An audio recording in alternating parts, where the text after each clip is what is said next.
सभी उपस्थित भक्तों का हार्दिक स्वागत है अपने ये भगवत गीता के कार्यक्रम में। हंसा माता की और दिनेश प्रभु की काफ़ी इच्छा थी कि यहाँ पे हम कीर्तन करें, इस जगह का सदुपयोग हो। तो माता जी को एक बार हमने बताया था और माता जी इमीडिएटली मान गए, प्रभु जी भी इमीडिएटली मान गए कि हम शुरू करते हैं। तो आज से हम ये एवरी मंथ का एक सेशन शुरू कर रहे हैं भगवत गीता पे। हर महीने एक क्लास होगा, possibly every Saturday, last Saturday को, और एक सेशन में हम एक अध्याय लेने का प्रयास करेंगे। तो आइए नरसिंह प्रणाम से गात शुरू करते हैं। जय नरसिम्हा श्री नरसिम्हा, जय नरसिम्हा श्री नरसिम्हा, जय जय श्री नरसिम्हा, जय जय श्री नरसिम्हा। प्रहलादेश जय पद्मा, प्रहलादेश जय पद्मा, मुख पद्मा भृंगा, पद्मा भृंगा, उग्रं वीरं महाविष्णुं, द्रवीरं महाविष्णुं, ज्वलन्तं सर्वतोमुखं, ज्वलन्तं सर्वतोमुखं, नरसिंहं भीषणं भद्रं, नरसिंहं भीषणं भद्रं, मृत्युं नमाम्यहम्। मृत्युं नमाम्यहम्। तो इस मंगल कार्य शुरू करने से पहले मंगलाचरण गाते हैं। यहाँ पे आपको स्क्रीन में दिख रहा है, आप साथ में ही गा सकते हैं। ओम ज्ञानं तिमिरान्धस्य ज्ञानं जनशलाकया चक्षुरुन्मीलितं येन तस्मै श्रीगुरुवे नमः। श्रीचैतन्यमनोभीष्टं स्थापितं येन भूतले स्वयं रूप कदा मह्यं ददाति स्वपदान्तिकं। वन्देऽहं श्रीगुरु श्रीयुतपदकमलं श्रीगुरून् वैष्णवांश्च श्रीरूपं साग्रजातं सहगण रघुनाथान्वितं तं सजीवं साद्वैतं सावधूतं परिजनसहितं कृष्णचैतन्यदेवं श्रीराधा कृष्णपादान् सगण ललिता श्री विशाखांश्च। हे कृष्ण करुणा सिंधु दीनबंधु जगत्पते गोपेश गोपिका कांत राधा कांत नमोस्तुते। तप्त कांचन गौरांगी राधे वृंदावनेश्वरी विश्वभानुसुते देवी प्रणमामि हरिप्रिये। जय श्री कृष्ण चैतन्य प्रभु नित्यानंद श्री अद्वैत गदाधर श्रीवासादि गौर भक्तवृंद। हरे कृष्णा कृष्णा कृष्णा हरे हरे, हरे राम राम राम हरे हरे। तो भगवत गीता के बारे में चर्चा करने से पहले हम भगवत गीता का महात्म्य का एक श्लोक लेते हैं। श्री आदि शंकराचार्य जी क्या कहते हैं भगवत गीता के बारे में? गीता शास्त्रमिदं पुण्यम, गीता शास्त्रमिदं पुण्यम, यह पठेत प्रयत पुमान्, यः पठेत प्रयत पुमान्, विष्णु पदम अवप्नोति, विष्णुपदम् अवाप्नोति, भय शोकादिवर्जित। शोकादिवर्जित। वाचो बिपिन प्रभु। જે નિયમિત મનથી આ ભગવદ્ ગીતા ગ્રંથ જે સર્વ સદગુણોનો ઉપહાર કરનાર છે, ભક્તિ સાથે પઠન કરે છે, તે ભગવાન વિષ્ણુના નિવાસસ્થાન વૈકુંઠ જેવા પવિત્ર નિવાસસ્થાને પ્રાપ્ત કરશે, જે હંમેશા ભય અને વિલાપ જેવા વૈશ્વિક ગુણોથી મુક્ત રહે છે। તો આદિ શંકરાચાર્ય जी કહે છે કે જ્યારે આપણે ભગવદ્ ગીતા વાંચીએ છીએ તો આપણા જે આ ભૌતિક તકલીફો છે, ભૌતિક તકલીફોમાં સૌથી વધારે શું છે? ભય અને વિલાપ। આપણને ભય થાય છે કે આવતીકાલે શું થશે, અને વિલાપ થાય છે કે ગઈકાલે શું થઈ ગયું, થાય છે ને એવું? તો આ ભય અને વિલાપથી આપણને દૂર રાખનાર છે ભગવદ્ ગીતાનું જ્ઞાન। આપણને બધાને ખબર છે ભગવદ્ ગીતામાં 18 અધ્યાય છે અને પહેલા નંબરનો જે અધ્યાય છે એમાં 47 શ્લોક છે. કેટલા શ્લોક છે? 47. તો આપણી પાસે 47 મિનિટ્સ પણ નથી અને એમાં 47 શ્લોક કવર કરવાના છે. સો આને આપણે કહેવાય ને કે આમ હજુ સુધી મેં કીધું નથી પણ હવે હું કહું છું કે આ કેપ્સ્યુલ ક્લાસ છે. શું છે? Capsule class. આપણે બીમાર હોઈએ તો कैप्सूल આપવામાં આવે ને, ये खा लो ठीक हो जाओगे. So this is capsule class. 1 घंटे में 1 अध्याय समझ लो, ठीक हो जाओगे. तो प्रयास करिए છીએ આપણે જેટલું સમજવાનો થઈ શકે એટલું. तो भगवत गीता આપણે જ્યારે જોઈએ, हम भगवत गीता को अगर हम देखें तो एक बहुत ही अच्छा ऑर्नामेंटल केस है ये भगवत गीता. उसका जो कवर है वो उसके फर्स्ट 6 चैप्टर्स हैं, उसके जो नीचे हैं उसके लास्ट 6 चैप्टर्स हैं, और उसके जो बीच में है, जो घरेणा है, जो ज्वेल है, वो बीच वाले 6 चैप्टर्स हैं. अब ये Bhagavad Gita as it is important क्यों है, इसका महत्व क्या है, वो हम समझने का प्रयास करते हैं. यह जो भगवत गीता एज इट इज है वह गुरु परंपरा से आई है. जब हम कहते हैं गुरु परंपरा, तो गुरु परंपरा का मतलब क्या होता है? गुरु परंपरा कहाँ से शुरू होती है? भगवान श्री कृष्ण से शुरू होती है, फिर ब्रह्मा जी, फिर नारद, फिर व्यास, फिर माधव, फिर पद्मनाभ, ऐसा करके इस्कॉन से संस्थापक आचार्य एसी भक्तिवेदांत स्वामी श्रील प्रभुपाद, जिनका नंबर 32 पे आता है. वैसे भगवान श्री कृष्ण से गुरु शिष्य परंपरा से आते आते यह भगवत गीता हमारे पास आई है. समझ लीजिए जो भगवान ने अपने श्रीमुख से ज्ञान दिया है वही ज्ञान हमको भगवत गीता में मिल रहा है, जो एकदम अलौकिक है. और यह महत्वपूर्ण क्यों है? क्योंकि एसी भक्तिवेदांत स्वामी श्रील प्रभुपाद जी ने इतनी मेहनत की है इसको लिखने में. अब जब उनका जीवन देखते हैं तो कितना संघर्षमय जीवन है. 70 की उम्र में चले गए अमेरिका, संदूक में कुछ नहीं है, सिर्फ भगवत गीता है और 10-20 रुपए है, डॉलर्स है, जो भी है. कहाँ रहना है पता नहीं, किससे बात करनी है पता नहीं, बस एक बात पता है कि मेरे गुरु ने आज्ञा दी है पाश्चात्य देश में प्रचार करो और वो करना है. तो कुछ सोचे बिना जब वो चल पड़ते हैं तो उनको गाइड कौन करता है? भगवान गाइड करते हैं. तो हमें भी ऐसे आध्यात्मिक कार्यों में कोई टेंशन नहीं लेना है, हमको सिर्फ शुरू करना है, बाकी आगे भगवान देखेंगे क्या करना है.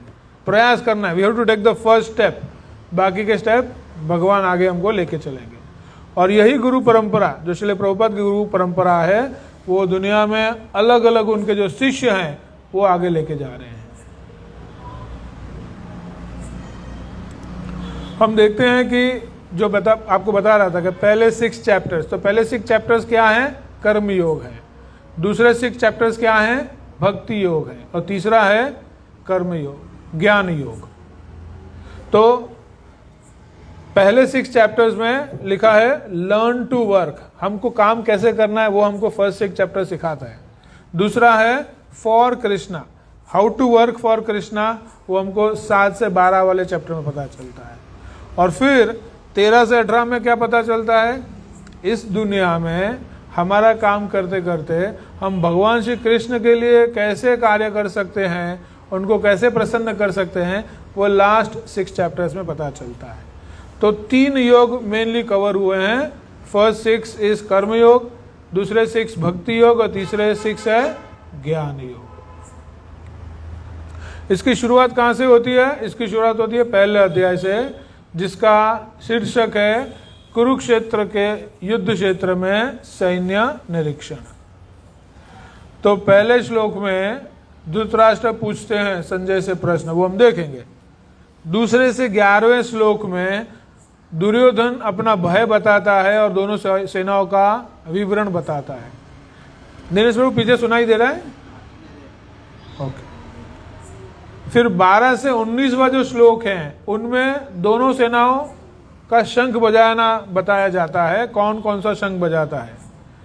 और 20 से 27 वाले श्लोक में अर्जुन सेना का निरीक्षण करते हैं. और फिर 28 से 46 श्लोक जो है उसमें अर्जुन एक एक करके बताते हैं कि मुझे क्यों युद्ध नहीं लड़ना. तो हम जो जो महत्वपूर्ण श्लोक है वह लेने का प्रयास करेंगे और समझने का प्रयास करेंगे कि क्या देखकर अर्जुन ने यह निश्चय किया कि मुझे युद्ध नहीं लड़ना। तो पहला श्लोक जो है वह हम पढ़ने का प्रयास करेंगे। जब भी ऐसा कोई श्लोक आता है और मैं बोलता हूं तो आप मेरे पीछे बोल सकते हैं, क्योंकि जब हम भगवत गीता का श्लोक बोलते हैं तो क्या होता है, सबसे पहले तो भगवान ऊपर से देखते हैं कि ये मेरा श्लोक कौन बोल रहा है, मेरी वाणी कौन रिपीट कर रहा है। तो भगवान हमेशा अति प्रसन्न होते हैं जब उनकी वाणी हम रिपीट करते हैं। वैसे तो हमारे पास समय होता नहीं है, इसी बहाने हम एक दो श्लोक यहाँ पे बैठे बैठे रिपीट कर सकते हैं। तो आइए पहला श्लोक पढ़ते हैं। 1.1 धृतराष्ट्र उवाच धृतराष्ट्र उवाच धर्मक्षेत्रे कुरुक्षेत्रे धर्मक्षेत्रे कुरुक्षेत्रे समवेतायुयुत्सवः समवेतायुयुत्सवः मामका पाण्डवाश्चैव मामका पाण्डवाश्चैव किं कुर्वत संजय। किं कुर्वत संजय।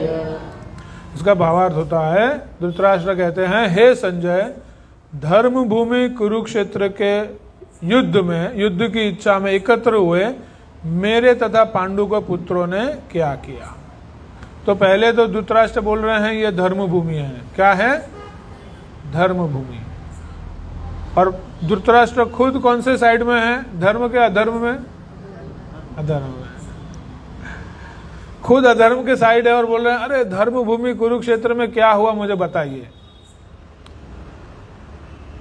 तो इससे एक बात हमको पता चलती है कि जो लोग अधर्म में होते हैं उनको भी धर्म भूमि में क्या हुआ वो ज्यादा इंटरेस्ट है। तो अधर्मी को भी धर्म ही प्रिय होता है। जैसे धृतराष्ट्र को पता है, वो समझना चाहता है कि वो धर्म भूमि में क्या हुआ बताओ। और फिर वो एक इंपॉर्टेंट वर्ड है, मेरे तथा पांडु के पुत्रों ने क्या किया। तो वो स्पेशल प्रेफरेंस दे रहा है किसको? अपने पुत्रों को। मेरे पुत्रों ने क्या किया। तो जब हम धर्मभूमि बोलते हैं तो धर्मभूमि किसकी जीत होती है? धर्म की जीत होती है। लेकिन फिर भी धृतराष्ट्र को लगता है कि नहीं मैं जीत जाऊंगा या मेरे बेटे जीत जाएंगे। तो जब किसी के मन में अधर्म आ जाता है तो उसके बुद्धि चलना बंद हो जाती है। भले उसको पता है कि सामने धर्म प्रेमी है और मैं अधर्म में हूं, फिर भी उसको ऐसा लगता है मेरी ही जीत होगी, जैसे धृतराष्ट्र को लग रहा है। और दूसरा वो क्या कहता है? मेरे बेटों ने क्या किया, मेरे पुत्रों ने क्या किया। तो ये जो मेरा वर्ड है वो बहुत इंपॉर्टेंट है। हम अक्सर देखते रहते हैं आईने में और क्या देखते हैं? ये मेरा शरीर है, देखते हैं ना। रोज सुबह को जब हम घर से बाहर निकलते हैं, थोड़ी लेता हूं, जब हम घर से बाहर निकलते हैं तो हम आईने में देखते हैं ये मेरा शरीर है। थोड़ा बहुत मेकअप करने का ट्राई करते हैं कि मैं थोड़ा और अच्छा लगूं या अच्छी लगूं। लेकिन कभी हमको आभास होता है, कभी नहीं होता, कि यह जो शरीर है इसके अंदर ये जो सिर्फ एक लेयर का जो स्किन है, वो सिर्फ एक लेयर का स्किन अगर कोई निकाल दे तो कोई हमको हमारे सामने में खड़ा रहेगा? हमारे सामने कोई नहीं खड़ा रहेगा और ना हम किसी के सामने खड़े रहने का हमको अच्छा लगेगा। तो ये जो मेरा वर्ड है वो बहुत ही इंपॉर्टेंट है, जिसको हमें धीरे धीरे हमारे डिक्शनरी में से निकालना होगा।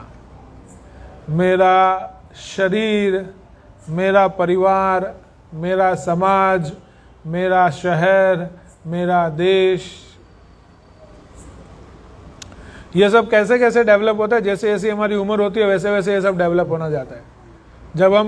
जब हमारा जन्म होता है तो क्या हमें पता होता है कि मेरा शरीर कहाँ है, मेरे माता पिता कौन है? नहीं पता होता ना। जब हमारा जन्म होता है तो हम क्या कर रहे होते हैं? हंसते होते हैं, रोते हुए होते हैं। रोना किसकी निशानी है? दुख की निशानी है। किसकी निशानी है? दुख की। यानी पेट में से ही किसी ने बोल दिया कि बाहर जाएगा तेरे को दुख मिलने वाला है।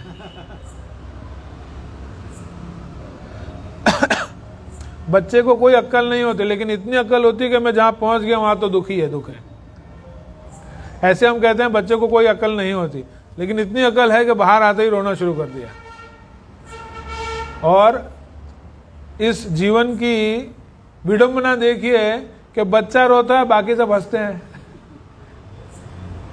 अगर कोई बच्चा न हंसे न रोए तो दूसरे लोग रोने लगते हैं कि अरे बाप रे, रो क्यों नहीं रहा है? मारते हैं उसको, अरे रुलाओ इसको, रोता क्यों नहीं है? तो पहले प्रेम से मारते हैं, फिर जैसे जैसे बड़े होते हैं वैसे वैसे अलग अलग तरीके से मारते हैं। इसको और रुलाओ, ये खुश क्यों है, दुखी क्यों नहीं हो रहा? तो ये सब जो मेरा परिवार, मेरा समाज, शहर, देश, सब कुछ ठीक है, होना भी चाहिए, लेकिन इनके साथ साथ हमको ये भी समझना है कि हम यहाँ पे रहते हुए यहाँ के नहीं हैं। हमको ये समझना चाहिए कि हमारा घर कहीं और है, कहीं से हम आए हैं, जन्म लिया है, हमारे कर्म करेंगे और हमको वापस चले जाना है। कहाँ से आए कहाँ जाए हमको पता नहीं है, लेकिन इतना पता है कि हम यहाँ के नहीं हैं। आगे भगवान भगवत गीता में कहेंगे कि यह जो पृथ्वी है क्या है? दुखालयम अशाश्वतम। जो दिख रहा है वो है नहीं, और जो है यहाँ पे दुख ही दुख है। लेकिन हमारी इतनी असमंजस है कि भी हम यहाँ पे क्या ढूंढते हैं? सुख ढूंढ रहे हैं। तो ये जो मेरा और मेरी की माया है, उसमें हम देखते हैं कि कृष्ण की लीला में कितने सारे भ्रमित हुए। भगवान उनके सामने खड़े हैं, फिर भी माया काम कर रही है उनके ऊपर। हम सोचते हैं कि हमारे ऊपर माया काम न करे, लेकिन द्वापर युग में जहाँ भगवान है वहाँ पे भी माया काम कर रही है, और ऐसे लोग हैं जो भगवान को पहचान नहीं पाते। जब द्वापर में लोग भगवान को पहचान नहीं पाए तो फिर ये तो कलयुग के जीव हैं। यहाँ पे तो और डबल माया का प्रकोप है, हर दिन कुछ नया नया माया में से आ रहा है। जैसे दुर्योधन, शकुनी, रुक्मी, ये तीनों लोग क्या कर रहे हैं? ये भी माया माया और मेरा मेरा ही कर रहे हैं। फिर कंस, उसको भी यही इच्छा थी कि भी मैं भगवान को मार दूं और मेरा शरीर बचा लूं। फिर शिशुपाल और दंतवक्र, ये भी भगवान का विरोध कर रहे थे, मेरा मेरा में पड़े थे, माया में पड़े थे, और भगवान उनका वध कर रहे हैं। लेकिन जो दुष्ट केतु है वह कौन है? शिशुपाल का पुत्र है। अब आगे आएगा इसी यहाँ पे कि दुष्ट केतु जो है वो शिशुपाल के पुत्र हैं, लेकिन लड़ किसकी तरफ से रहे हैं? पांडवों की तरफ से। उनको पता है कि मेरा पिता का वध भगवान कृष्ण नहीं, यानी कृष्ण नहीं किया, लेकिन वो पहचान जाते हैं कि ये कृष्ण कौन है? भगवान है। क्योंकि सबके सामने शिशुपाल से जो ज्योति निकलती है वो भगवान के अंदर समा जाती है। तो जो समझदार है वो समझ जाते हैं, और जो समझदार नहीं है वो कभी नहीं समझते। तो दुष्ट केतु भी भले ही उनके पिता को भगवान ने मारा, लेकिन वो लड़ रहे हैं पांडवों की तरफ से। दूसरे हैं जरासंध, फिर पौंड्रक। पौंड्रक क्या बोलते थे कि मैं कृष्ण हूं, ये नकली है। तो ऐसे पौंड्रक कलयुग में भी मिलते हैं जो बोलते हैं मैं कृष्ण हूं, मैं भगवान हूं। कुछ चेंज नहीं हुआ, जो द्वापर में चल रहा था वो आज कलयुग में चल ही रहा है। लोग आगे अपने नाम के आगे लगा देते हैं भगवान, भगवान ये, भगवान वो, लेकिन फिर 60-70 साल के बाद भगवान चले जाते हैं। तो चले तो नहीं जाने चाहिए। फिर यहां तक कि ब्रह्मा, इंद्र और शिव जी भी माया से मोहित हो गए। अगर जब भगवान प्रकट हुए तो ब्रह्मा जी उनकी स्तुति कर रहे हैं, लेकिन फिर ब्रह्म विमोहन लीला में भगवान का भूल जाते हैं कि ये भगवान कैसे हो सकते हैं। उनको इतना मोह हो जाता है। इंद्र इतनी सारी वर्षा करते हैं, उनको पता नहीं कि अभी मैंने ही इनकी स्तुति की थी, फिर भी इतनी वर्षा करके फिर भगवान को प्रूव करना पड़ता है कि भाई I am the boss, you are not the boss.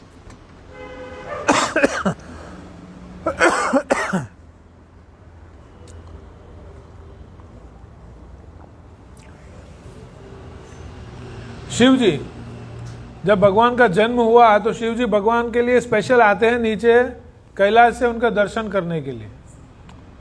और फिर आगे भगवान की लीला में हम देखते हैं कि वो मोहिनी से मोहित हो जाते हैं। भगवान जैसे ही मोहिनी का रूप लेते हैं तो शिव जी भी मोहित हो जाते हैं। तो ये जो माया है वो ब्रह्मा जी, इंद्र और शिव जी को भी मोहित कर सकती है, तो फिर हमारा कहाँ चांस है? और जहां कोई चांस नहीं हो जीतने का, वहां क्या करना चाहिए? शरणों में ही जाना पड़ेगा कि हे प्रभु, ये माया तो हमको रोज उठा उठा के पटकेगी, इससे अच्छा है हम आपके शरण में आ रहे हैं, आप हमारी रक्षा करिए। आगे एक श्लोक है जिसमें भगवान कहते हैं कि जो मेरी शरण में आते हैं उनकी माया कुछ भी बिगाड़ नहीं सकती है।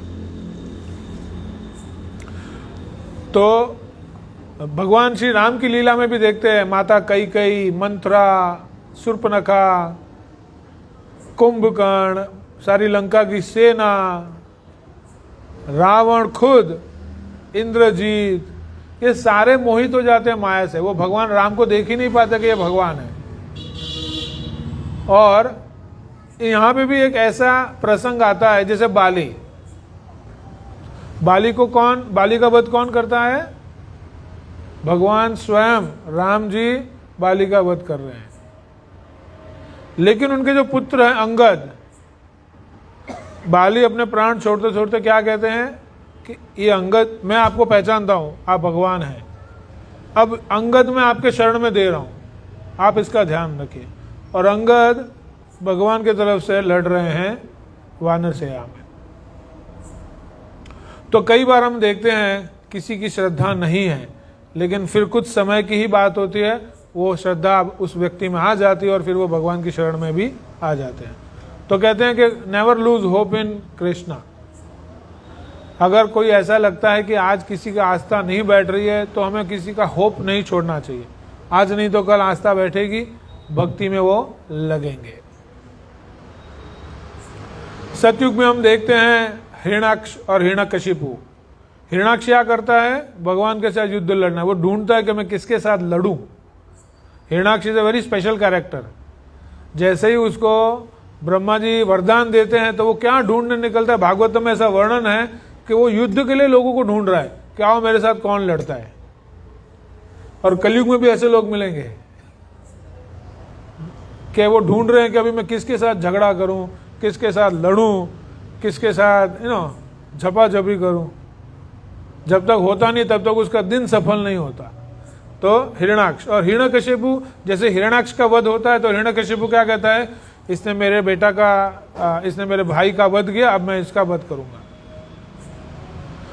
उनको पता नहीं चलता है कि हिरण्याक्ष जिसके पास इतने सारे वरदान थे फिर भी भगवान ने उसका वध कर दिया, तो अभी वो दूसरी तपस्या कर रहे हैं उनको मारने के लिए। तो इन असुरों से हमको यह पता चलता है कि अगर कोई बुद्धि अलग चल रही है तो उसको एक बार बोलो, दो बार बोलो, फिर छोड़ देना चाहिए, क्योंकि वो कुछ नहीं समझेगा। जब तक बोलते ना, जब तक उसके अभिमान का वध नहीं होगा तब तक वो सुधरेगा नहीं। आगे देखते हैं।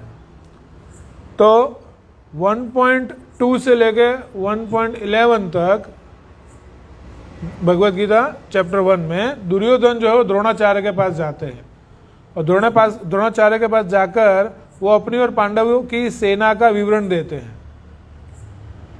और खास करके उसमें ये बताते हैं दुर्योधन द्रोणाचार्य को कि हमारी सेना को सबसे ज़्यादा भय किससे है? अर्जुन से और भीम से। और इनडायरेक्टली वो द्रोणाचार्य को ये बोल रहे हैं कि भीम और अर्जुन सामने हैं और वो आपके प्रिय शिष्य है और आप इस तरफ है, तो पार्शियलिटी मत करिएगा, आपको इधर से ही लड़ना है। इनडायरेक्टली वो द्रोणाचार्य को ये मैसेज देना चाहते हैं कि हे गुरुजी, आप इस तरफ हैं तो जरा हमारे तरफ से ही लड़िएगा, नो पार्शियलिटी, कोई पक्षपात मत करिएगा। एक और चीज हम देखते हैं जिसको हम कहते हैं संगत का असर। और संगत किसकी की, किस किस लोगों ने संगत की दुर्योधन की? सबसे पहले तो कर्ण, वो खुद पांडव है कि नहीं? लेकिन मित्र किसका बना? दुर्योधन का। भीष्म देव, अब उन्होंने तो प्रतिज्ञा ही ली थी, वो प्रतिज्ञा के बद्ध थे, लेकिन थे किसके तरफ? दुर्योधन के तरफ। धृतराष्ट्र तो पिता ही थे, तो वो जा नहीं सकते कहीं और। द्रोणाचार्य गुरु, अश्वत्थामा गुरु के भाई, कृपाचार्य कुल गुरु, शकुनी उसके मामा, दुशासन और 98 भाई, ये सब क्या कर रहे थे? दुर्योधन की जिद मान रहे थे, और उसकी जिद मानने में सबका विनाश हुआ कि नहीं हुआ? तो ऐसा हम कलयुग में भी देखते हैं। सारे फैमिली में से किसी एक मेंबर ने कुछ गलत सोच लिया, गलत डिसीजन ले लिया, तो वो सारे फैमिली का फिर अधोगति हो जाता है। तो जो द्वापर में हुआ वो कलयुग में भी होता ही है, हम देखते हैं। और ये सब क्यों हुआ? संगत का असर। तो हमें हमेशा प्रयास करना चाहिए कि हम भक्तों का संग करें, अच्छे लोगों का संग करें, क्योंकि जैसा संग होगा वैसा रंग होगा।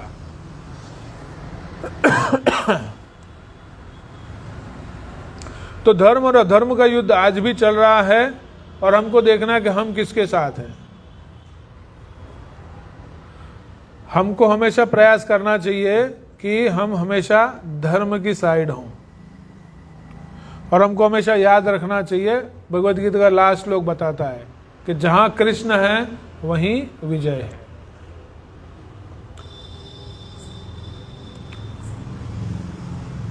तो धर्म और अधर्म को हम कैसे पहचानेंगे?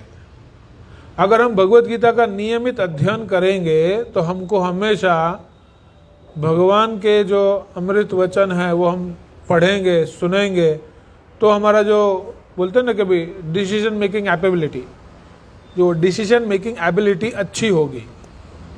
क्यों?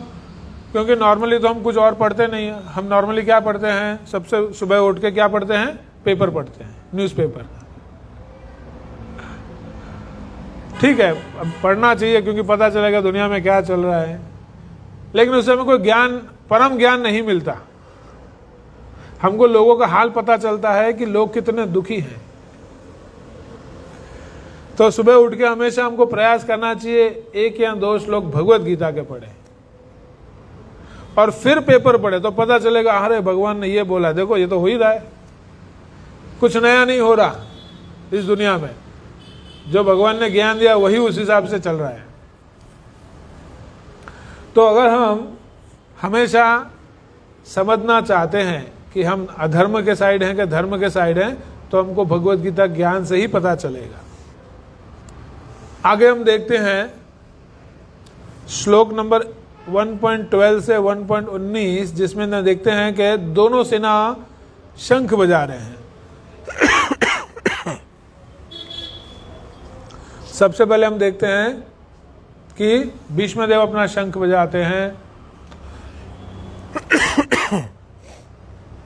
भगवान कृष्ण जो शंख बजाते हैं उसका नाम है पंचजन्य। अर्जुन जो शंख बजाते हैं वो है देवदत्त। युधिष्ठिर जो शंख बजाते हैं अनंत विजय। वैसे अलग अलग योद्धा अपना अलग अलग शंख बजा रहे हैं, और ये सब जो शंख बजा रहे हैं इससे कुरु यानी जो कौरव हैं वो सब डर जाते हैं। क्यों? क्योंकि वो धर्म के साइड है। जब हम धर्म के साइड होते हैं तो भगवान की स्वीकृति हमारे साथ होती है, उसमें हमें कुछ डरने की जरूरत होती नहीं है।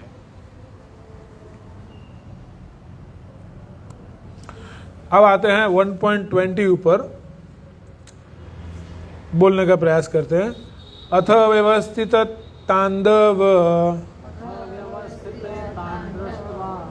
अथ व्यवस्थित तांद्रष्ट्वा धृतराष्ट्र न कपिध्वज प्रवर्ते शास्त्र संपाते धनुर्धर यम पांडवा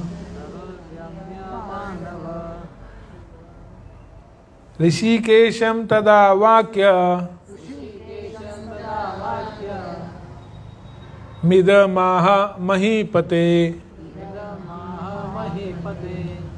इसका भावार्थ होता है उसी समय हनुमान से अंकित ध्वजा लगे रथ पर आसीन पांडुपुत्र अर्जुन अपने धनुष उठाकर तीर चलाने के लिए उद्यत हुए और राजन धृतराष्ट्र के पुत्रों को व्यू में खड़ा देखकर अर्जुन ने भगवान श्री कृष्ण से यह वचन कहे। तो अब यहां देखते हैं हम कि भगवान श्री कृष्ण किसकी आज्ञा मान रहे हैं? अर्जुन की। अर्जुन कहते हैं कि चलिए अभी हम बीच में जाके देखते हैं कि सामने के साइड में कौन खड़ा है। तो श्लोक नंबर 1 से 1.20 से 1.27 हम देखते हैं कि अर्जुन सारी कौरव सेना का निरीक्षण करते हैं। हम देखते हैं कि वो अलग अलग लोगों को देख रहे हैं। तो उनको कौन दिखते हैं? उनको दुर्योधन दिखते हैं। दुर्योधन में कौन दिखता है उनको? अरे ये तो मेरा भाई है। भीष्म पितामह, अरे ये तो मेरे परदादा हैं। द्रोणाचार्य, अरे ये तो मेरे गुरु हैं। कृपाचार्य, अरे ये तो मेरे कुल गुरु हैं।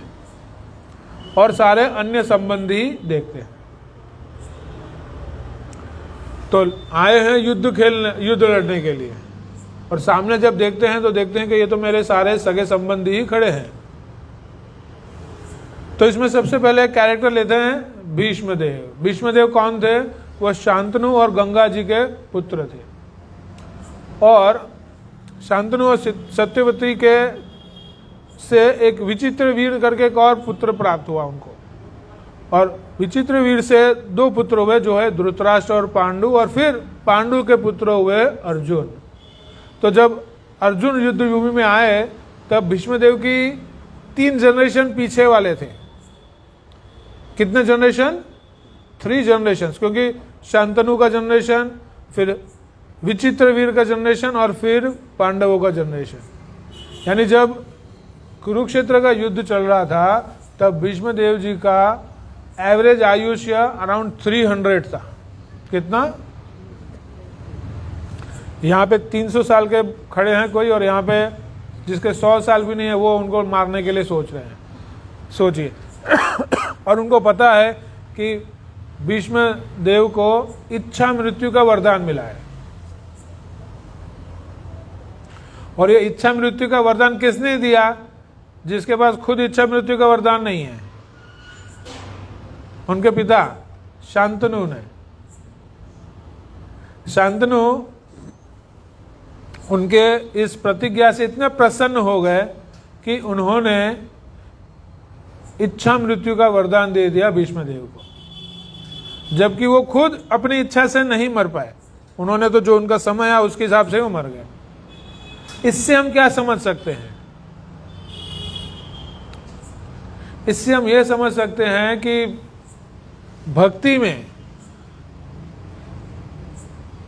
हमें अगर कोई भक्त आशीर्वाद देता है कि भाई आपको भगवान के दर्शन होंगे, तो उसको दर्शन हो कि न हो, हमको तो दर्शन होने ही वाले हैं।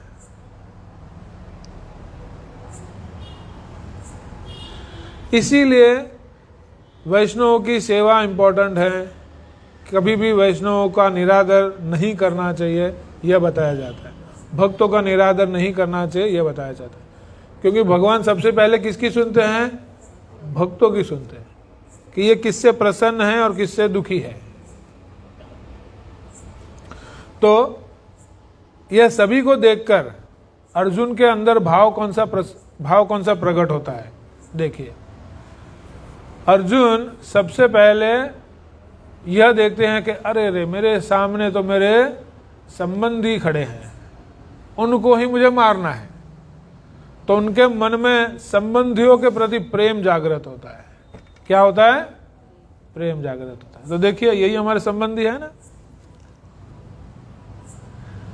हम भी जब ऐसे बड़ी सी टेबल में बैठते हैं तो हम भी प्रेम से खाते हैं और खिलाते हैं, होता है कि नहीं? और यही भाव अर्जुन को हो रहा है कि मैं किससे लड़ने आया हूं? मैं उनसे लड़ने आया हूं जिसके साथ टेबल पे बैठ के मैंने खाना खाया। जिनके साथ मैंने खेला, जिनके साथ मैंने धनुर्विद्या सीखी, जिन्होंने मुझे धनुर्विद्या सिखाई, उन्हीं को बाण मारने आया हूं। और फिर तो 1.28 से 46 तक ये सारे अर्जुन के जो दिमाग में चल रहा था वो सारा भाव इसमें आ रहा है। तो पहला उसका जो रीजन है कि क्यों युद्ध नहीं लड़ना है वो ये है, मेरे सामने संबंधी है, मैं कैसे लड़ूं इनके साथ। दूसरा वो ये सोचते हैं कि अगर मैं इसमें विजयी हो भी गया तो मुझे नरक प्राप्त होगा। तो अर्जुन कितना ज्ञानी है सोचिए, कोई काम करने से पहले उसको पता चल जाता है कि यह काम करने से मुझे नरक प्राप्त होगा। कलयुग में हम ऐसा कुछ सोचते हैं? माता जी બેસો, તમે બેસો, कुर्सी છે ને?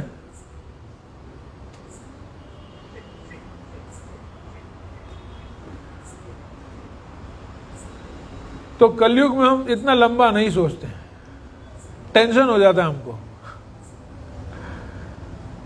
हम ये नहीं सोचते कि इससे नरक मिलेगा या स्वर्ग मिलेगा, इससे अभी कितना रोकड़ा मिलेगा वही हम सोचते हैं, या अभी मुझे कितना आनंद मिलेगा, अभी मुझे कितना फायदा होगा, इंस्टेंटली मुझे क्या ज्ञान प्राप्त होगा, वगैरह वगैरह।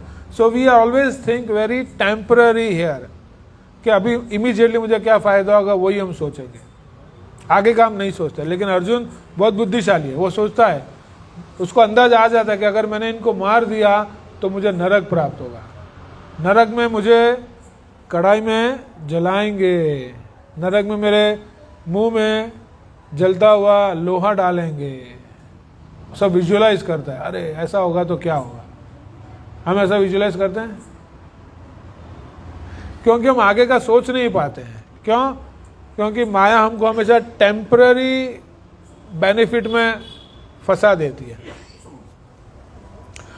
तो दूसरा कारण, पहला है संबंधियों को कैसे मारूं, और दूसरा कारण है अगर मैंने इनको मारा तो मुझे नरक प्राप्त होगा। और अब आगे जिसको हम बोलते हैं ना चेन इफेक्ट,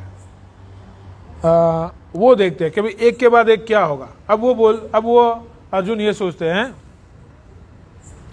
कि अगर मैं इन सबको मार दूंगा तो इनके सारे जो वंशज हैं उनका क्या होगा, क्योंकि सभी यहाँ पे सामने पुरुष खड़े हैं, अगर पुरुष मर जाएंगे तो फिर इनके वंश, आगे जो वंश है उनका क्या होगा। तो सबसे पहले वो ये सोचते हैं कि वंश समाप्त हो जाएगा। अगर वंश समाप्त होगा तो धार्मिक अनुष्ठान कौन करेगा, यज्ञ में आहुति कौन देगा, भजन कीर्तन कौन करेगा। अगर ये सब नहीं होगा तो अधर्म की वृद्धि होगी। जहां पे भी धर्म अनुष्ठान नहीं होता है वहां पे क्या होता है, कुबुद्धि आती है, और कुबुद्धि से क्या होता है, अधर्म की वृद्धि होती है, अधर्म की वृद्धि होगी। अगर किसी परिवार में कोई पुरुष नहीं रहता तो स्त्रियां स्वतंत्र हो जाती हैं, इंग्लिश में बोलते हैं इंडिपेंडेंट हो जाती हैं।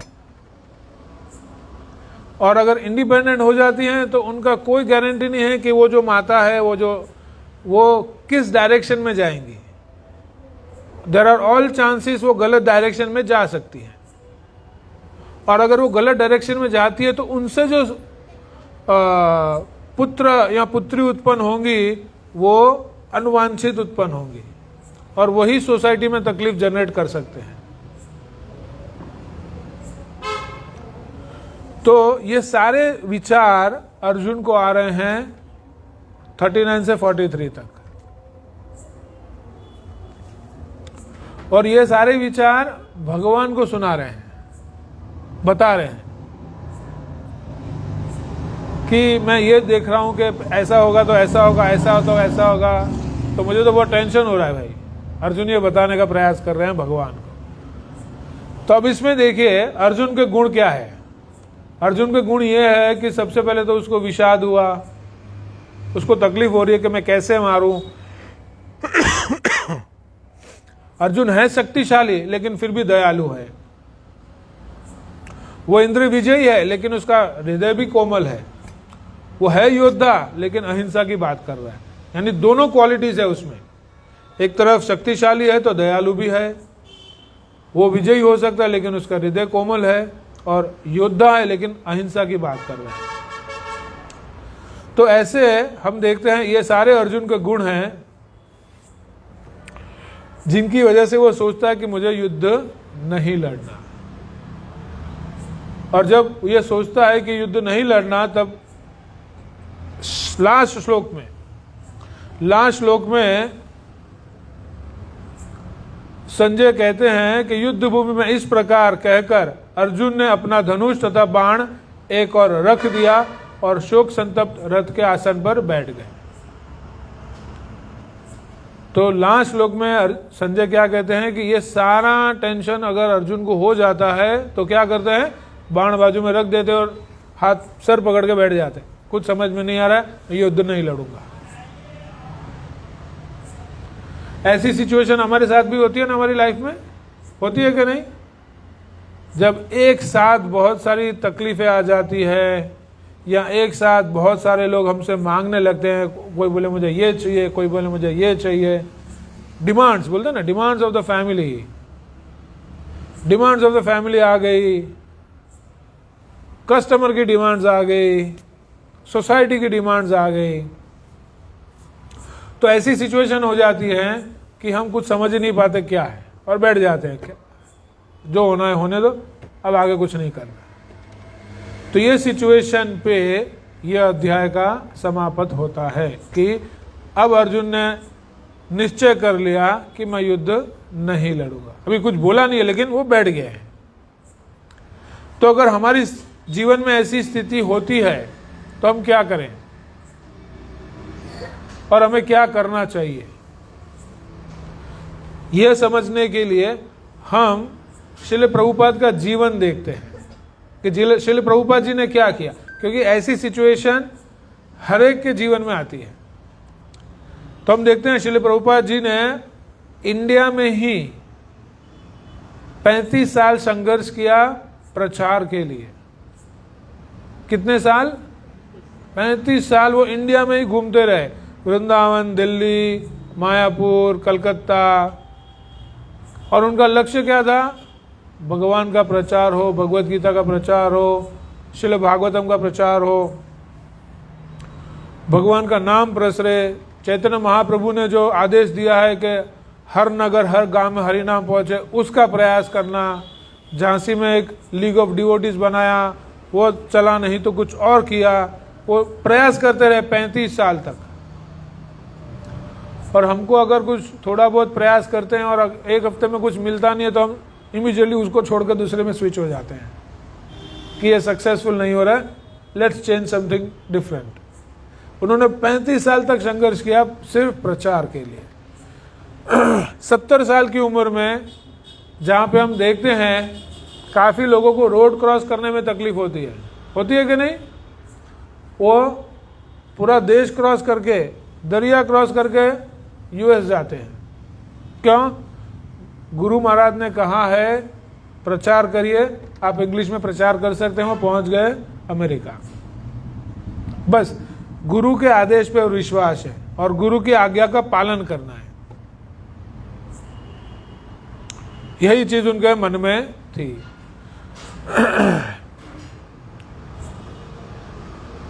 हमको भी सीखना चाहिए कि हम जिसको गुरु मानते हैं या जिसको गुरु मानने का भाव है वो क्या बता रहे हैं और हम क्या कर रहे हैं। अगर हम वो जो बोल रहे हैं वो नहीं कर पा रहे हैं तो कोशिश करनी चाहिए। ऐसा नहीं है कि कुछ रातों रात सब चेंज होने वाला है, नहीं। धीरे धीरे हमको प्रयास करना चाहिए कि हम जिसको गुरु मानते हैं उनके पद चिन्हों पर चल सके। तो जब वो यूएस में जाते हैं, कोई उनको नहीं जानता है, उद्देश्य क्या है? कृष्ण की भक्ति। तो उनके पास कौन भेजता है? शिष्य कौन भेज रहा है? उनके फॉलोअर्स कौन भेज रहे हैं? भगवान ही भेज रहे हैं। बाकी का काम कौन कर रहा है? भगवान ही कर रहे हैं। तो इस केस में भी हम यही समझने चाहिए कि भाई हमको प्रयास करना है, we have to take the first step, बाकी का भगवान ही देखेंगे। तो अध्याय 1 में हमारे लिए क्या संदेश है? अध्याय 1 में हमारे लिए ये संदेश है कि अंत में हमेशा धर्म की ही विजय होती है। जहाँ धर्म है वहाँ कृष्ण है, और जहाँ कृष्ण है वहाँ विजय है, श्री है। और हमेशा हम देखते हैं कि अरे ये तो गलत आदमी है, इसके साथ सब कुछ परफेक्ट चल रहा है और हम तो इतनी भक्ति कर रहे हैं और हमारे साथ टफ दिन चल रहे हैं, ऐसा कैसे? तो उसमें हमें कहते हैं ना कि भाई कोई ऐसा नहीं सोचना है कि यार नहीं ये भक्ति काम की नहीं है। अगर किसी बुरे व्यक्ति के साथ भी अच्छा हो रहा है तो वो उसका कर्म का फल है। आगे आएगा, भगवान खुद कहते हैं पुनर्जन्म की बात।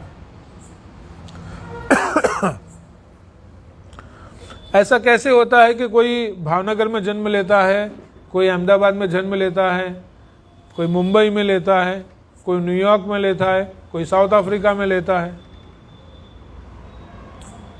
कुछ तो सिस्टम होगा ना इसके पीछे। इसके पीछे है कर्म का सिद्धांत। हमारे कर्मों के सिद्धांत, हमारे कर्मों के बेस पर ही हमको जन्म मिलता है। और यह परिवार क्या है? हमको हमारे परिवार के सभ्य कितने प्रेमी लगते हैं? लगते हैं कि नहीं लगते हैं? यस। लेकिन हमको ये समझना है कि हम इसी परिवार में जन्म क्यों लिए, कोई दूसरे परिवार में जन्म क्यों लिए नहीं।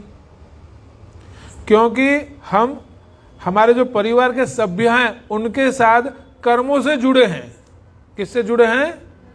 कर्मों से जुड़े हैं। इसीलिए हम उस पर्टिकुलर परिवार में जन्म लेते हैं, हम उनकी सेवा करते हैं, वो हमारी सेवा करते हैं। तो यह कर्म का ही जोड़ है जो हम साथ में आते हैं और फिर छूट जाते हैं। भागवतम में एक दैत्य ये ज्ञान दे रहा है। क्या दे रहा है? कि ये जो भूलोक है वो भूलोक कैसा है? एक अपना विश्राम का स्थान है। जैसे हम यहाँ से अहमदाबाद जाएंगे तो बस कहीं पे बीच में खड़ी रहेगी, थोड़ी देर हम नीचे उतरेंगे, अगर कोई पहचान वाला है तो हाय हेलो करेंगे और फिर वापस बस में बैठ के आगे चले जाएंगे। तो ये जो बस जहाँ बीच में खड़ी हुई, यही हमारी दुनिया है। हम कहीं से आए हैं इस दुनिया में, कुछ समय के लिए हम किसी लोगों के साथ, जिसको हम परिवार कहते हैं, उनके साथ जुड़ते हैं, हमारी मृत्यु होती है, फिर हम आगे चले जाते हैं। तो जब किसी बुरे व्यक्ति के साथ अच्छा होता है तो वो भी कर्म के लिए हुए, और आज की तारीख में अगर हम दुखी हैं तो भी कर्म की वजह से हैं, और अगर हम सुखी हैं तो वो भी कर्म की वजह से ही है। तो यहाँ पे हम अपना आज का अध्याय पूरा करते हैं। एक बार कोई व्यक्ति श्रील प्रभुपाद से पूछता है कि भगवत गीता में 700 श्लोक है प्रभुपाद, इसमें से एक श्लोक ऐसा बताइए जो मोस्ट इंपॉर्टेंट श्लोक है, जो हमेशा हमको याद रखना चाहिए, जिसमें सारे भगवत गीता का सार है। तो प्रभुपाद कहते हैं दैट इज 4.9।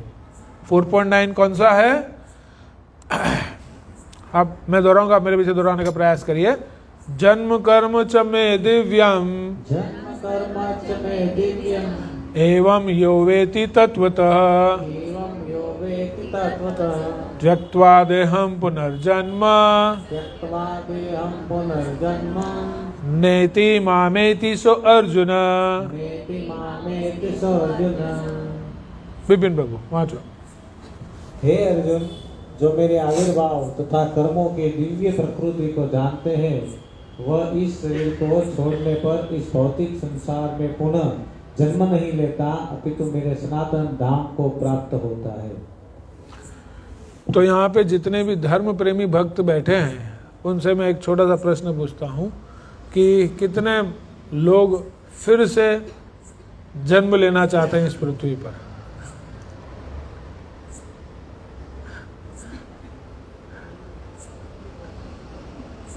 कि बहुत मजा आया, अब तक तो बहुत मजा आया, वंस मोर, अच्छा, 3 लोग हैं जो फिर से जन्म लेना चाहते हैं, बढ़िया। लेकिन मेजॉरिटी लोगों ने हाथ नहीं उठाया। क्यों? क्योंकि भाई यह है दुखालयम अशाश्वतम।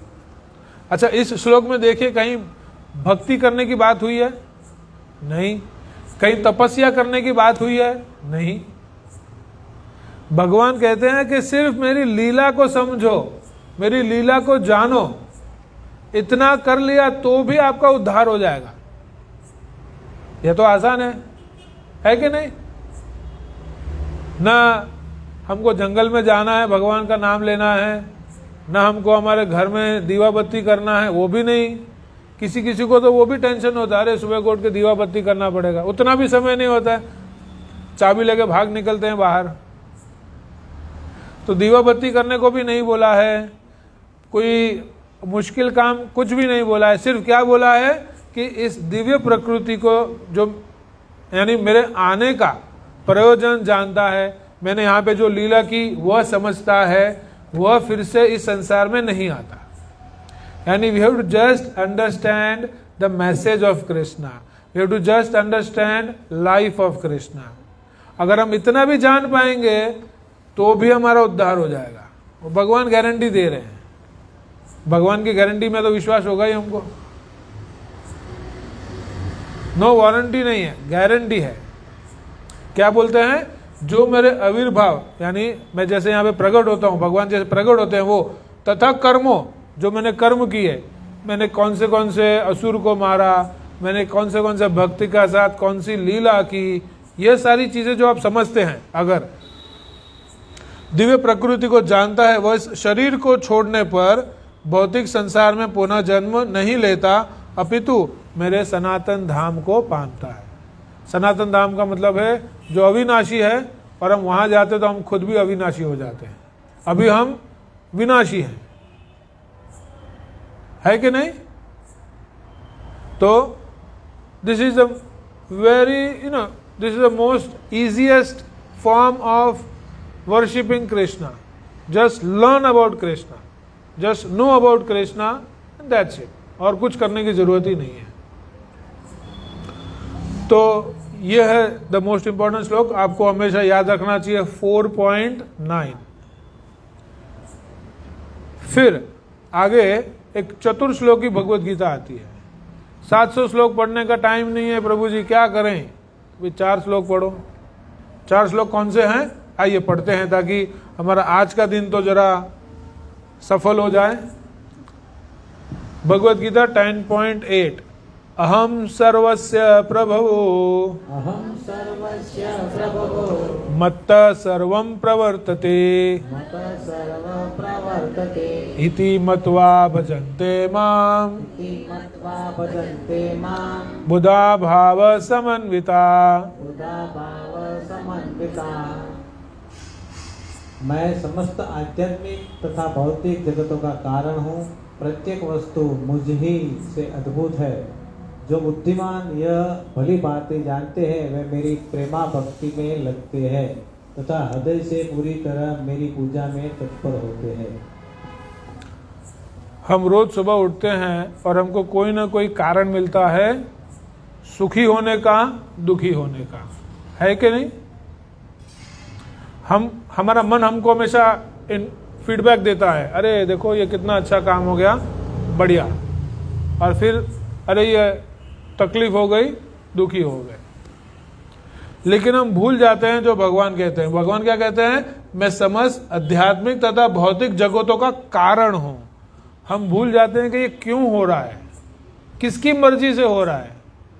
हमको ऐसा लगता है कि हमारी मर्जी से हो रहा है। हम मनुष्य इतने एडवांस्ड हैं कि हमेशा हमको ऐसा लगता है कि हम ही सब कुछ कर रहे हैं, है कि नहीं? हमारा माइंड इतना एडवांस्ड है कि भी हम बहुत मॉडर्न हो जाते हैं, बहुत टेक्निकल हो जाते हैं, और हमको ऐसा लगता है कि अरे मैं नहीं रहूंगा तो क्या हो जाएगा, इसका क्या होगा, उसका क्या होगा। भगवान कहते हैं भाई मैं ही कारण हूं। और इसका सिंपल इसका ये प्रिंसिपल समझने का सिंपल सॉल्यूशन यही है, यह समझना कि इस पृथ्वी पर क्या हम हमारी मर्जी से आए? कोई अपनी मर्जी से आए इस पृथ्वी पर? क्या हमको ऐसा कंट्रोल मिला था कि जाओ भावनगर में ही जन्म लो? ऐसा किसी के पास कंट्रोल है? वहां पे तो हमारी चली नहीं, पहली बात। दूसरी बात, आखिरी बात ही ले लेते हैं, मृत्यु क्या उस वक्त हमारी चलने वाली है? हम इच्छा करें कि भाई हम सबके साथ नाचते नाचते जाएं और फिर हमारा राम नाम सत्य हो जाए, ऐसा कभी हम सोचे भी तो भी होने वाला है? ऐसा नहीं। जब आने की वजह हमारे कंट्रोल में नहीं है, जाने की वजह हमारे कंट्रोल में नहीं है, लेकिन हम सोचते हैं ये बीच में जब जो है वो हमारे कंट्रोल में है। यह सिर्फ हमारा भ्रम है कि इस बीच में जो होता है वो हमारे कंट्रोल में है। आगे हम भगवत गीता में देखेंगे कि इसके कारण क्या है, क्या होता है इस बीच में जिससे हमको ये सब भ्रम हो जाते हैं। इसका जवाब आता है भगवत गीता में आगे। तो भगवान कहते हैं कि इन सब का कारण मैं ही हूं। अगर कभी भी आप किसी के सामने कोई सुख देखें तो इसका कारण भगवान है, अगर कोई दुख देखें तो इसका कारण भगवान है। भगवान खुद कह रहे हैं मैं ही कारण हूं। प्रत्येक वस्तु मुझसे ही उद्भूत है, यानी ओरिजिनेशन जो होता है, कुछ भी अच्छा हो रहा है तो वो भगवान से ही हो रहा है। जो बुद्धिमान या भली भांति जानते हैं वो मैं प्रेमा भक्ति में लगते हैं। जो ये समझते हैं कि ना आना मेरे मर्जी में, ना जाना मेरी मर्जी में, तो बीच में जो बुद्धिमान लोग हैं क्या करते हैं? मेरी भक्ति में लगते हैं। और जो बुद्धिमान नहीं है वो क्या करते हैं? दुनिया घूमते हैं, ढूंढते हैं। कोई इटली जा रहा है घूमने के लिए, कहाँ? अरे मजा ही नहीं आया, वहां पूरा घूम कर आए। फिर अगले साल कोई जाएगा, है ना, अलग अलग हर साल नई ट्रिप मारनी पड़ती है। क्यों? और आज ज्यादा आनंद चाहिए, और ज्यादा आनंद चाहिए। उनको पता नहीं कि भाई अभी भावनगर से अहमदाबाद चले जाओ तो भी आनंद है, और अहमदाबाद की जगह एम्स्टर्डम चले जाओ तो भी आनंद है। लेकिन वो आनंद पूरा नहीं होने वाला। क्यों? क्योंकि वो सब भौतिक आनंद है। सही आनंद क्या है वो हमको भगवत गीता में आगे पता चलेगा। तो ये जो बुद्धिमान लोग होते हैं वो प्रेमा भक्ति में लगते हैं और हृदय से पूरी तरह मेरी पूजा में तत्पर होते हैं। तो हमारे हृदय से हमको क्या करना है? भगवान की पूजा में तत्पर होना है।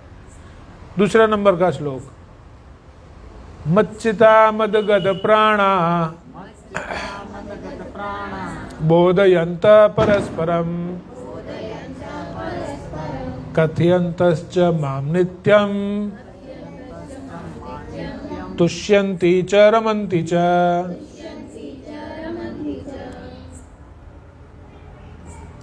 मेरे शुद्ध भक्तों के विचार मुझ में वास करते हैं, उनके जीवन मेरी सेवा में अर्पित रहते हैं और वे एक दूसरे को ज्ञान प्रदान करते हैं तथा मेरे विषय में बातें करते हुए परम संतोष तथा आनंद का अनुभव करते हैं। तो शुद्ध भक्त क्या करते हैं? शुद्ध भक्तों के विचार भगवान में ही वास करते हैं। हमको भी प्रयास करना चाहिए कि हम अगर हमारे घर पे कोई काम कर रहे हैं फिर भी भगवान का स्मरण करें, हम हमारे ऑफिस में काम कर रहे हैं तो भी भगवान का स्मरण करें, हम दुकान में बैठे हैं तो भी भगवान का स्मरण करें। और प्रैक्टिस से आएगा, ऐसा नहीं कि कल से शुरू हो जाएगा। प्रैक्टिस, ये डेली प्रैक्टिस की बात है। डेली प्रैक्टिस करेंगे तो होगा। और इस प्रैक्टिस को अच्छा करना है तो क्या करना है?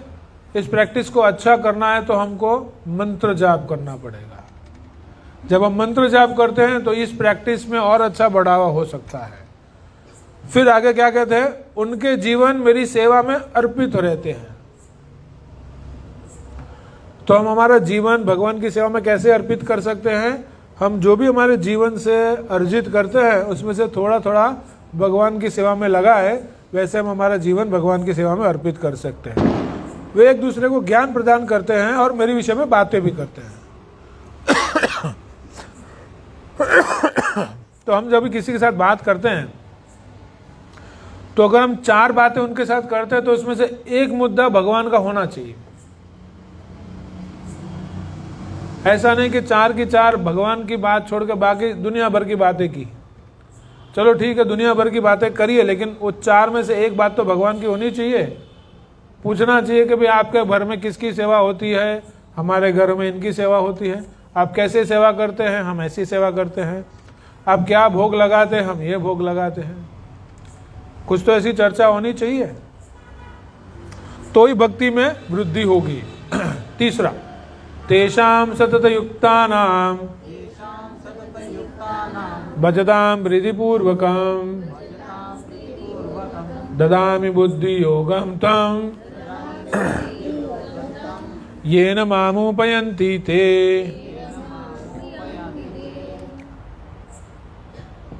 जो प्रेम पूर्वक मेरी सेवा करने में निरंतर लगे रहते हैं, उन्हें मैं ज्ञान प्रदान करता हूँ, जिनके द्वारा वे मुझ तक आ सकते हैं। तो भगवान बताते हैं कि आप भगवान तक कैसे पहुंच सकते हैं। अगर हम किसी के घर पे जाना चाहते हैं तो हम क्या करते हैं, उसको फ़ोन करते हैं और पूछते हैं कि आपका एड्रेस कहाँ है। फिर वो बताते हैं कि भाई पहले गोगा सर्कल आओ, फिर इधर से ये टर्न करो, फिर ये घर का नंबर है, फिर यहाँ पे दरवाज़ा है, फिर आप आइए। बताते कि नहीं? जिसके घर जाना है उसका पूछना पड़ेगा। तो हमको कहाँ जाना है? हमको जाना है भगवत धाम। है कोई ऐसा जिसको कोई और धाम में जाना है? तो अगर हमको भगवत धाम जाना है तो भगवान से ही पूछना पड़ेगा कि भाई कैसे आना है आपके धाम। भगवान बोलते हैं पूछने की भी जरूरत नहीं है, मैं बोल देता हूँ। भगवान ने बोल दिया भगवत गीता में, क्या बोला? जो प्रेम पूर्वक मेरी सेवा में निरंतर लगे रहते हैं। भगवान देखते हैं ऊपर से दूरबीन से कि पूरा दिन क्या कर रहे हैं ये, मेरी सेवा कितनी कर रहे हैं और अपनी सेवा कितनी कर रहे हैं, है कि नहीं? हम अपनी सेवा कैसे करते हैं? नहाए धोए किसकी सेवा? अपनी के भगवान की। ब्रश किया किसकी सेवा? अपनी के भगवान की। अच्छे अच्छे कपड़े लेकर आए किसकी सेवा? अपनी के भगवान की। अच्छी मोटर बाइक आ गई, अच्छा घर आ गया, किसकी सेवा भाई? तो हमको देखना है कि पूरे दिन में हम भगवान की सेवा कितनी कर रहे हैं, अपनी कितनी कर रहे हैं। 24 घंटे में से भगवान की कितने मिनट और अपने कितने मिनट, उससे पता चलता है कि हम भगवान की सेवा में कितना इंटरेस्ट रखते हैं और अपनी सेवा में कितना इंटरेस्ट रखते हैं। और भगवान भी देख रहा है कि 24 घंटे में से मेरे लिए निकालते हैं 5 मिनट, और चाहिए दुनिया भर का सुख। मेरे को ये भी चाहिए, वो भी चाहिए, यहाँ दुखी वहाँ दुखी। तो भगवान बोलेगा भाई मेरे लिए 5 मिनट और चाहिए दुनिया भर का सुख, कैसे होगा? तो मेरी प्रेम पूर्वक सेवा करने में निरंतर यानी जिसमें अंतर नहीं है, कंटिन्यूअस निरंतर लगे रहते हैं, उन्हें ज्ञान प्रदान करता हूँ। भगवान कहते हैं बुद्धि में मैं ही दूंगा, शुरू तो करो। आप माला शुरू करिए। समय, आप जब हम किसी को बोलते हैं अरे माला करिए, सर समय नहीं है, तो माला शुरू करो, ऑटोमेटिक समय आ जाएगा। भगवान ऐसा अरेंजमेंट करते हैं कि धीरे धीरे आपके लिए सब कुछ रेडी हो जाता है। तो भगवान ही बुद्धि देते, मैं ज्ञान प्रदान करता हूँ जिसके द्वारा वे मुझ तक आ सकते हैं। जैसे कोई फ़ोन पे हमको गाइड करता है, पहले गोगा सर्कल पहुँचो फिर आगे आओ, वैसे भगवान हमको गाइड करते हैं। पहले माला लो, फिर माला शुरू करो, फिर 1 माला करो, फिर 2 माला करो, भक्तों का संग करो, भगवान को भोग अर्पण करो। ये सब क्या है? ये सब भगवान ने हमको डायरेक्शन दिए हैं सेवा करने में। लेकिन हम वो छोड़ के बाकी सब में लगेंगे तो कैसे? भगवान सोचेंगे हमारे लिए प्रायोरिटी क्या है। नेक्स्ट श्लोक, तेषाम अनुकंपार्थ अहम अज्ञानजनम तमा नाशमात्म भावस्तो ज्ञान दीपेन भास्वत। मैं उन पर विशेष कृपा करने के हेतु उनके हृदय में वास करते हुए ज्ञान के प्रकाशमान दीपक के द्वारा अज्ञान जन्य अंधकार को दूर करता हूँ। तो हमारे हृदय में 2 एरियाज है, एक है अंधकार और एक है प्रकाश। जब हम बुरे विचार करते हैं तो the dark side is always higher, और जब हम अच्छे विचार करते हैं तो लाइट ऑन हो जाती है। लेकिन हम सब लोग एनर्जी सेविंग में विश्वास करते हैं, इसलिए लाइट कभी चालू ही नहीं करते, और हमारे हृदय में हमेशा डार्क साइड ही चालू रहता है। तो भगवान कहते हैं भाई तुम एनर्जी सेविंग करते रहो, मैं प्रकाश दूंगा आके, लेकिन आने तो दो, हृदय में बैठने तो दो। अगर हम किसी को वेलकम करना चाहते हैं तो हमको हमारा घर साफ रखना पड़ेगा कि नहीं? अगर हमारे मन में ही दुनिया भर का कचरा है तो भगवान आएंगे कैसे भाई?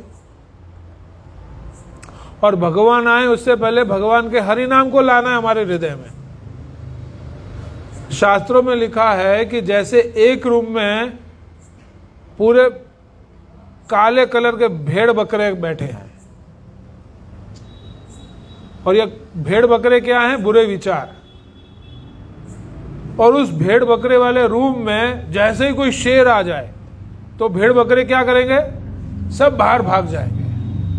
तो ये जो शेर है वो है हरि नाम, हरे कृष्णा कृष्णा कृष्णा हरे हरे, हरे राम राम राम।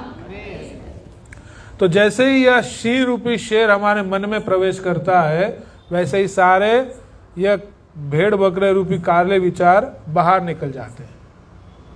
तो भगवान यही कहते हैं कि मैं उन पर विशेष कृपा करने के हेतु उनके हृदयों में वास करते हुए, कैसे वास करेंगे? जब हम भगवान को बिठाएंगे तब। अगर कोई हमारे दरवाजे पे खड़ा हो जाए और हम उसको अंदर आने ही न दें और सीधा दरवाजे पूछे क्या काम है, और उधर ही उसको निपटा दें बहुत सादी भाषा में, और बोले ठीक है देखेंगे बाद में, तो जब भी हरि नाम आना चाहे और हम बोले टाइम नहीं है तो हरि नाम वापिस चला जाएगा। भाई टाइम नहीं है, अंदर में जा ही नहीं सकता। तो हृदय में वास कैसे होगा? हरि नाम लेंगे तब वास होगा। करते हुए ज्ञान के प्रकाशमान दीपक द्वारा अज्ञान जन्म में अंधकार को दूर करता हूं। तो जैसे ही भगवान का हरि नाम होगा, हरि नाम से ही ज्ञान आएगा। ज्ञान के लिए अलग कहीं जगह जाने की जरूरत ही नहीं है। भगवान का नाम ही हमको ज्ञान देगा, what is right what is wrong. कैसे पॉसिबल है? पहले करना पड़ेगा तभी पता चलेगा। This is how it is possible. तो ये जो 4 श्लोक हमने पढ़े और समझे, यह है चतुर्श्लोकी भगवद गीता। अगर हम ये 4 श्लोक रोज पढ़ते हैं तो हमको सारी भगवद गीता पढ़ने का फल मिल जाता है। तो यहां पे हम आज का सेशन पूरा करते हैं। किसी को कोई प्रश्न?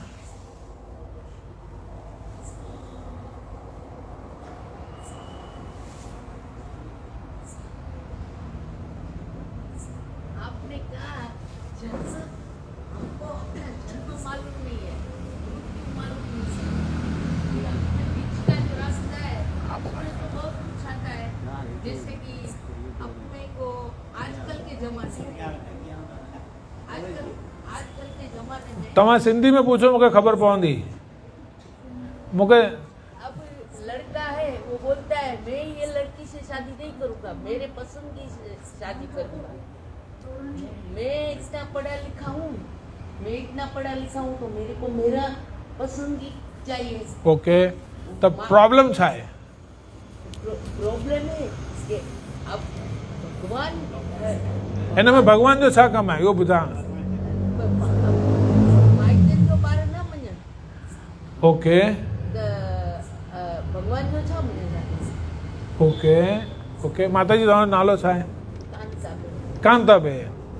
ओके, कांताबेन जो सभिन का कांताबेन का जो प्रश्न है उसको मैं थोड़ा रीफ्रेम करता हूँ समझने के लिए। कांताबेन का कहना ये है कि बच्चे कहते हैं मेरे को इसी के साथ शादी करनी है, तो जब बच्चे माता पिता का ही नहीं सुनते तो भगवान का क्या सुनेंगे?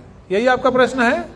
वेरी गुड, बहुत बढ़िया प्रश्न है। आजकल लव हो जाता है किसी को तो ओके। मैं इसी के साथ शादी करूंगी, ओके इसी के साथ ही, फिर वो कैसा भी हो उसको सुखी रखे दुखी रखे। बरोबर बरोबर। बरोबर। ओके, तो प्रश्न ये है कि अगर माता पिता का नहीं सुनते तो भगवान का क्या सुनेंगे, यही प्रश्न है ना। मतलब आप कहते भगवान ही सब करते हैं, हाँ, अच्छा अच्छा, ओके, ये एंगल है कि भगवान की कृपा से ये सब हो रहा है। सब तो शादियां भी भगवान की कृपा से ही होती है ना। बिल्कुल बिल्कुल।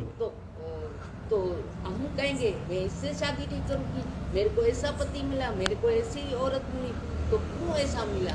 भगवान ने ओके ओके भगवान ने चाहा कि इस विद्वान को इसके साथ शादी कराऊं। ओके, देखिए ये पॉइंट जो माता जी बोल रही हैं उसका हम तो ऑलरेडी डिस्कस कर चुके हैं। माता का पॉइंट है पति और पत्नी का चुनाव, है कि नहीं? ओके, माता जी को कुर्सी दीजिए बैठने के लिए, बहुत ही इंटरेस्टिंग सब्जेक्ट है, इस पे हम 2 मिनट और ले सकते हैं माता जी।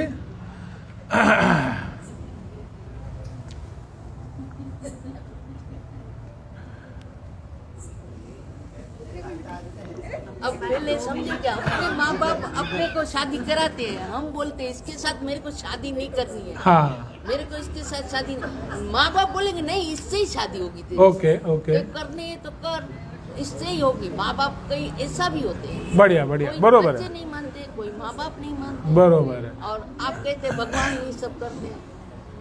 ओके, तो सबसे पहले भगवान पे बाद में आते हैं, पहले आते हैं माता पिता पे, बरोबर है। अब ये जो समय चल रहा है, क्या चल रहा है? कलयुग चल रहा है। कलयुग चल रहा है कि नहीं? कलयुग जो है इसमें ज्यादा से ज्यादा अधर्म की वृद्धि होगी, देख रहे हैं हम, नंबर 1। नंबर 2, माता पिता कहते हैं माइंड को कंसंट्रेशन करने के लिए क्या करना पड़ता है?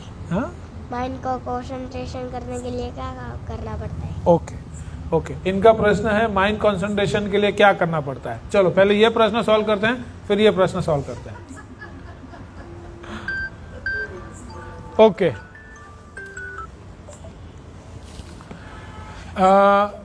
पहले आते हैं माता पिता के एंगल से, देखते हैं, ठीक है।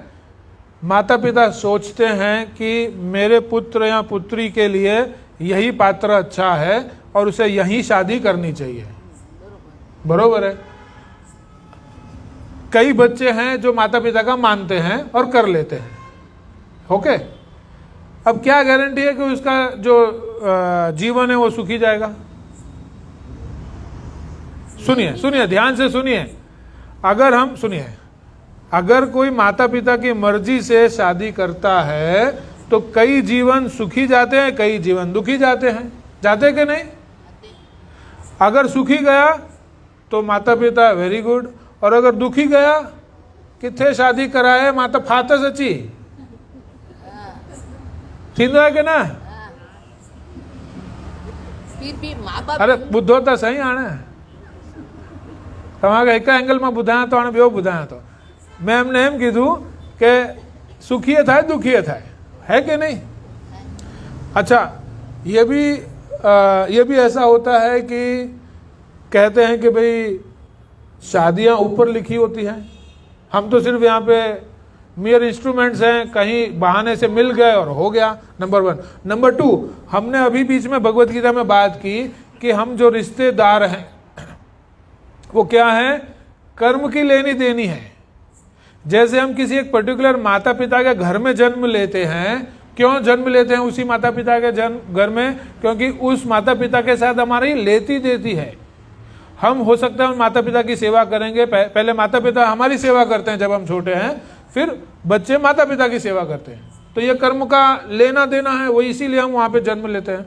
वैसे ही पति और पत्नी का भी वही रिश्ता है, कर्म का लेने देने का रिश्ता है। तभी ऐसी बुद्धि आती है, माता पिता के किसी कोई कहने पे शादी कर लेता है, कोई शादी करने के बाद सुखी होता है, कोई दुखी होता है।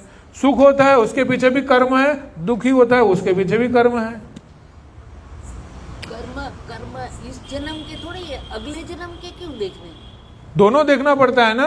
अच्छा, दूसरी बात हमेशा हमें को माता पिता के एंगल से अगर हम देखें तो माता पिता को यह नहीं सोचना चाहिए कि मेरी चॉइस से ही मेरा बच्चा सुखी होगा, क्योंकि हम भगवान नहीं हैं, माता पिता भगवान नहीं हैं। आप समझिए, क्या माता पिता भगवान है? अगर हर माता पिता चाहेगा कि मेरा बच्चा सुखी हो, लेकिन दुख तो आता है जीवन में। तो पहली बात, फोर्स करने से कुछ नहीं होने वाला। अब दूसरे एंगल से आते हैं, पुत्र या पुत्री के एंगल से आते हैं। अगर कोई पुत्र या पुत्री माता पिता का नहीं मानकर लव मैरिज कर लेता है, अब बंद कर दो ना, लाइव बंद कर दिया हुए। अगर कोई पुत्र या पुत्री माता पिता का न मानकर लव मैरिज